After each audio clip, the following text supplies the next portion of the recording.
No,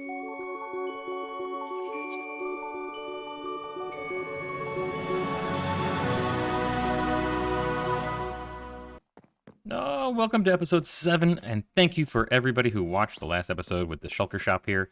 I wanted to show you guys something. I did put some shulkers up top because I thought it was awesome.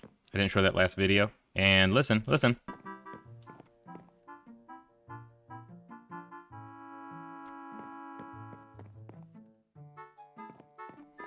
That's right. If anybody knows what music that is, put it in the comments. I will try to get a hold of you and give you something special if you get it right. But it is very, very much a wonderful part of my childhood. So, haha. And in the middle, I told you guys I would do something. We are selling, by the way, you're boring if you buy these because you need to be buying the color shulkers. But I went ahead and I thought about this, and in honor of Geobug for help building the shulker farm. He hung out with me that night, he helped build it, and he paid with a fish. That is the fish. So, thank you, Geo, and you are forever monumented right there. Now, let me do this real quick. I'm going to take one of these. You would think I'd have more stuff, especially more shulkers organized in here since I own the shulker place, but maybe that's what we'll do. What color do we need? Let's do a dark blue. So, now listen, this should work.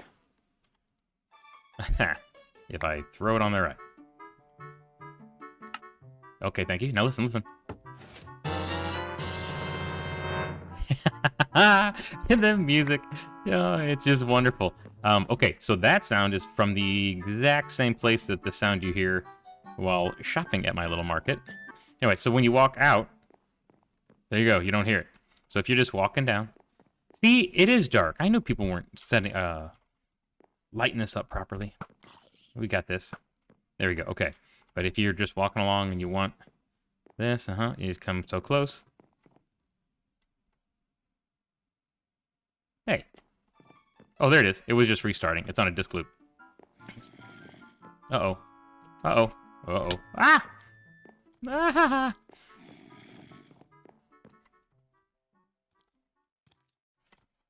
Ah! Gotcha. Get out of here. There's more of them. Ugh. Anyway, please stick with me through this episode because if you guys remember, there's a lot of different farms that I'm going to need to keep this thing going. The dye farms and that kind of thing, right? Peekaboo. The dye farms and everything. So, again, I bought all the wood from the wood shop. I really much appreciate the wood shop being stocked all the time. That's awesome.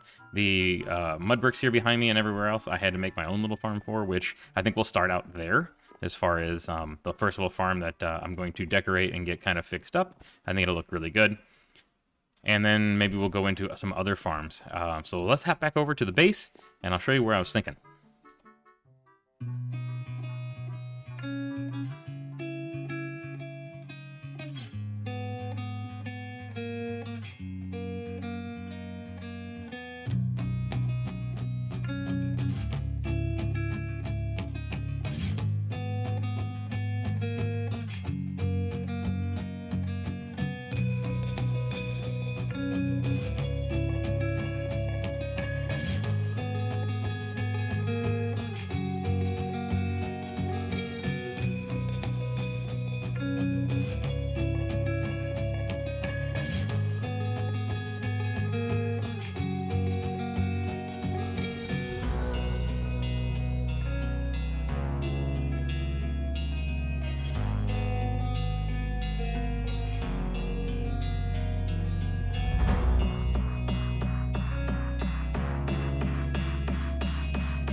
All right, well, that wasn't going to be so long of a little montage there, but I really like that song. So I just kept building and kept building.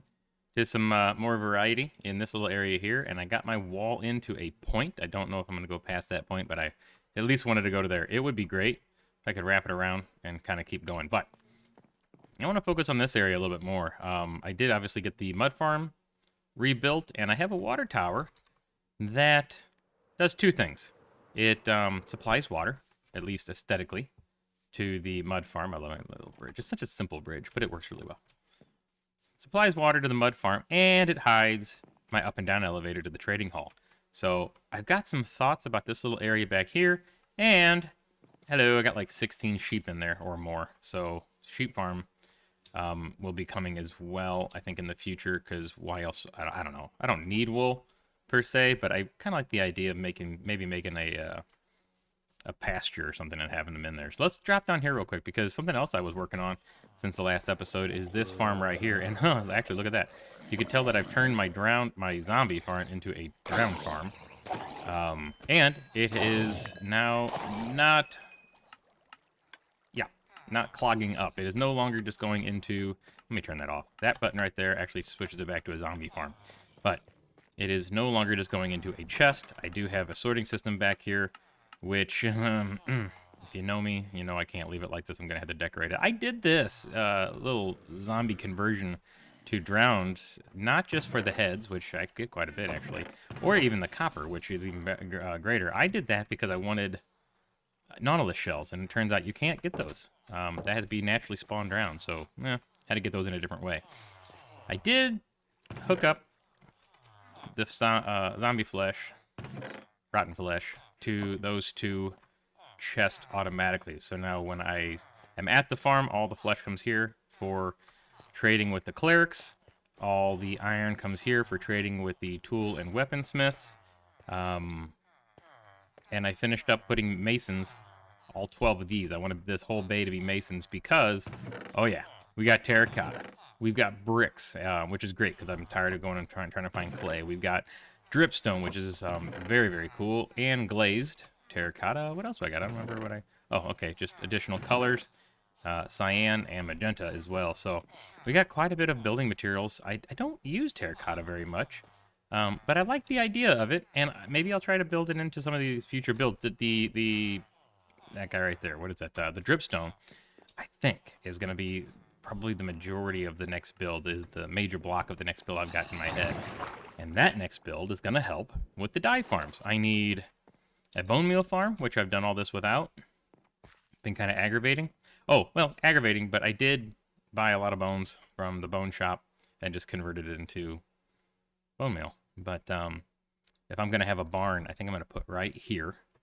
In fact, let's fly up here to our bedroom area. Yeah, I kind of like the idea of that right there. A barn right here, and yeah, we're going to have some simple farms in there, but potatoes, carrots, beetroots. I want, because I want to ship all that down to the trading hall as well, so you can trade with the farmers. The farmers also, the bees. The farmers will also trade melons and pumpkins. So those farms need to be in there as well. Yeah, I like the idea of just continuously building farms that feeds the trading hall and obviously gives me dye for the shulker shop. So I think I'm just going to get started. I think I'm going to take a little time to think about this barn. I have an idea from a past build that I had done on a hardcore series that I was playing around with, and I really liked the barn. I might resurrect it, or maybe change it up a little bit. Obviously, I don't like to do the same builds every single time, but it really worked well. So, let's see. Okay, so I thought about it a little bit, and I think the best thing to do is to come up here, and where I need to decorate all this still, but kind of where I stopped, just kind of walk off this direction and find a spot. Ooh, not in that hole. To find a spot to put this little farm, which will be, I think, the floor of my big barn. Now, the ocean, the little water's over there with the sand, and I think if I'm gonna build that far out, that'll be where like a turtle farm or something will be. So somewhere in here, and it is really dense in here. And who did this? Did I do this? That's a no-no. Let's take that down real quick. Can't reach it, can't reach it. All right, there we go. And that, ooh, a hole. Actually, if this farm is going to be the floor, if I built it right here, then my redstone underneath, I wouldn't have to dig out as much. What's this over here? That's a... Hi! Why are you holding an egg? That's a big hole. Oh, there's more. He's holding an egg, too. Hilarious. Bye. And... Bye. Alright. I think this is going to work right here. I think I got to be very careful because things are still... Well, not that careful. I don't need to hide. Things are still not lit up around here as much as they should be to feel protected. So I think I'm going to clear this area out and build this little farm real quick, and we'll go from there.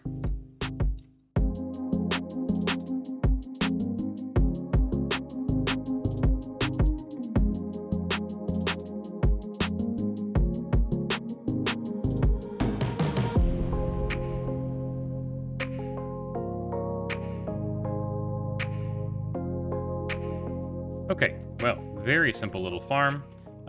Doesn't do exactly what I wanted it to do, but we'll show you here why. Now, I laid this little perimeter out around it because I think that's going to be the actual shape of the barn that goes around this thing, but we will find out. So it is a flower farm. We have a little clock underneath here that takes the water, the fences, or not the fences, but the trapdoors, and lay them down so that the water can flush everything around. Real simple little etho clock here. I know there's better ways to do that, but I really like to control the timing of it with an etho clock. So I actually did the exact same thing out here with an etho clock to control the soil being moved back and forth. So it's a real simple little design, and they always have been. And I knew and have seen them before, but I've never actually done one. So I just kind of went with the idea of moving the soil back and forth, knowing that it was going to have to be all timed correctly to work right. And then this one was just, I don't know if this is what they actually do. Like I said, I didn't look up a tutorial for this, but this is a dispenser. That's a dispenser with an observer looking straight up. So every time the grass moves back and forth, it sends signal to these things. And these I filled with bone meal from the bones that I had purchased. So if we turn this on, it's really loud. I gotta turn this on back here. Ah, it's really loud.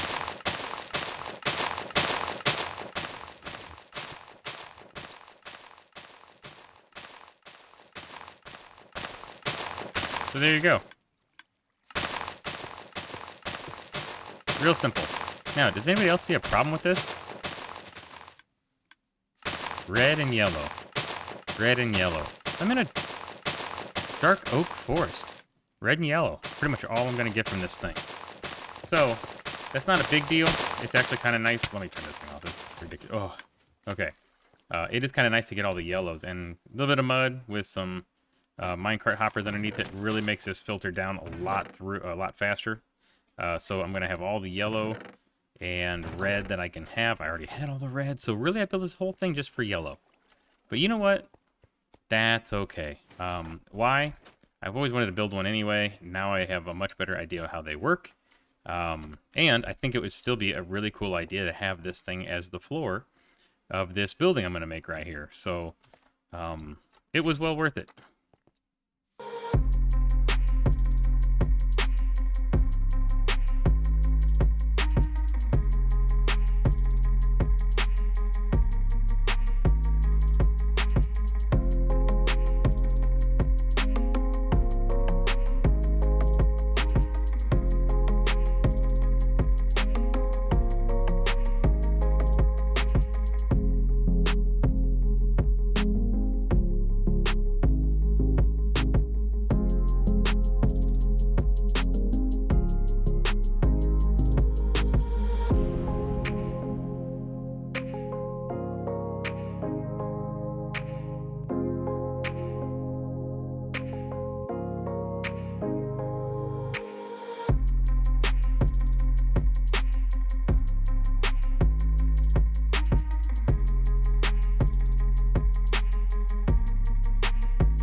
All right, well, as you could tell from the time lapse, I got a little tired of building the barn and thinking about how it was going to work.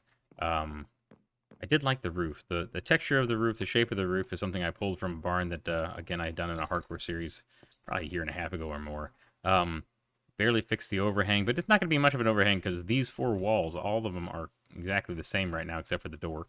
And each one of those walls are going to have a farm, or maybe this one will just be an entrance and the other 3 will be farms that will be attached to it. And I got to figure out what this entrance is going to be because obviously we have to step up if this thing is going to be the floor of the inside of this when I get it decorated. So, bunch of landscaping and stuff to do around here. I did get the path up a little bit further to this area as well, which I do like. But I got to figure out how to take this path that way as well, and then what to do in between. Now, you saw me go get some pale oak in the pale oak forest, and that was for this area over here because, one, I hadn't done anything with pale oak yet on any of these builds behind me. So I decided, since I was tired of doing that, that I would define my northern edge of the property with this wall. But what the wall's going to look like? And I do like the tough and the pale oak variants pulled together. The pale oak moss variant and the vines that go up the wall. I really like how that works. Now, I haven't used the pale oak moss, so that does kind of put a grayish green kind of tint into the world that I've not used yet. But I don't know. A lot of people, especially on this server, like to talk about lore, Minecraft lore, and you can make a story for this.